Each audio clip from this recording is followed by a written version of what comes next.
Saudari-saudaraku yang terkasih, berjumpa kembali bersama saya Romo Antoro dalam Renungan Harian Selasa 12 Juli, Pekan Biasa ke-15. Semoga kita bersama keluarga, komunitas kita, selalu dalam keadaan baik, sehat, dan tetap bersemangat. Hari ini kita bersama-sama akan diajak untuk merenungkan Injil Suci menurut Matius bab 11 ayat 20-24. Marilah kita mengawali renungan kita dengan tanda kemenangan Kristus. Dalam nama Bapa dan Putra dan Roh Kudus. Amin. Sekali peristiwa, Yesus mulai mengecam kota-kota yang tidak bertobat, sekalipun di situ ia paling banyak melakukan mujizat-mujizatnya. Celakalah engkau Korazim, celakalah engkau Betsaida, karena jika di Tirus dan di Sidon terjadi mujizat-mujizat yang telah terjadi di tengah-tengah kamu, sudah lama mereka bertobat dan berkabung. Tetapi aku berkata kepadamu, pada hari penghakiman, tanggungan Tirus dan Sidon akan lebih ringan daripada tanggunganmu. Dan engkau Kapernaum, apakah engkau akan dinaikkan sampai ke langit? Tidak, engkau akan diturunkan sampai ke dunia orang mati. Karena jika di Sodom terjadi mujizat-mujizat yang telah terjadi di tengah-tengah kamu, kota itu tentu masih berdiri sampai hari ini. Tetapi aku berkata kepadamu, pada hari penghakiman, tanggungan negeri Sodom akan lebih ringan daripada tanggunganmu.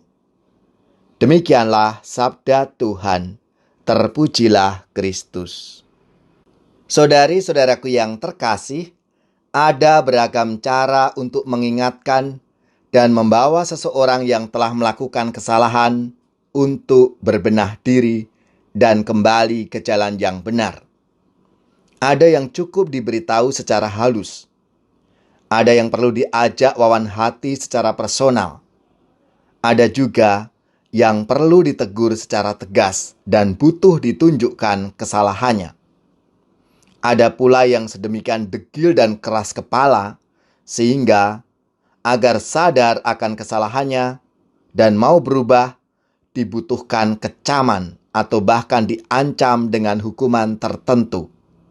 Dan inilah yang dilakukan oleh Yesus terhadap penduduk kota Betsaida dan Korazim, yang meskipun telah diberi tanda dalam rupa mujizat-mujizat, tetapi mereka tetap tidak mau bertobat dan berubah.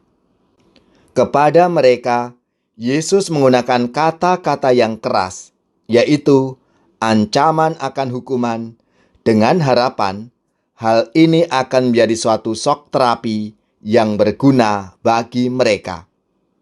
Jika peringatan paling keras telah diberikan, tetapi pihak yang bersalah tidak berubah, maka ia harus bertanggung jawab atas pilihan sikapnya itu. Saudari-saudaraku yang terkasih, Yesus menghadapi kebebalan hati yang sama dari kaum bangsanya. Justru di tempat-tempat ia melakukan banyak mujizat-mujizat. Di Korazim, Betsaida, dan Kapernaum, banyak orang yang tidak menerimanya, tidak percaya kepada pewartaan Injilnya. Ia diragukan, difitnah, ditolak oleh kaum tua-tua, pemuka agama Yahudi, dan sebagian rakyat. Justru orang-orang bukan Israel yang lebih percaya kepada Yesus.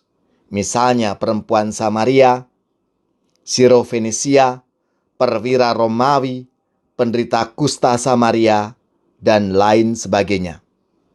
Status sebagai umat Allah, orang Kristen, religius, kaum tertabis, bukan jaminan iman yang benar.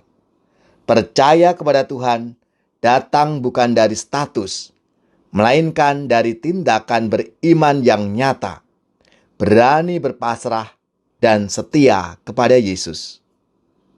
Pujilah Tuhan, hai umat beriman, mari bernyanyi, dan mengucap syukur, persembahkanlah di altar yang luhur kurban pujian. Kristuslah jalan serta kebenaran, marilah kita mengikuti Dia hingga akhirnya jadi satu warga di rumah Bapa. Semoga saudari-saudara sekalian, keluarga-keluarga dan komunitas kita, orang-orang yang kita doakan, mereka yang sakit, yang menderita, seluruh tugas, belajar, pekerjaan, usaha, serta karya pelayanan kita, dibimbing, dilindungi dan diberkati oleh Allah yang Maha Kuasa, Bapa dan Putra dan Roh Kudus. Amin.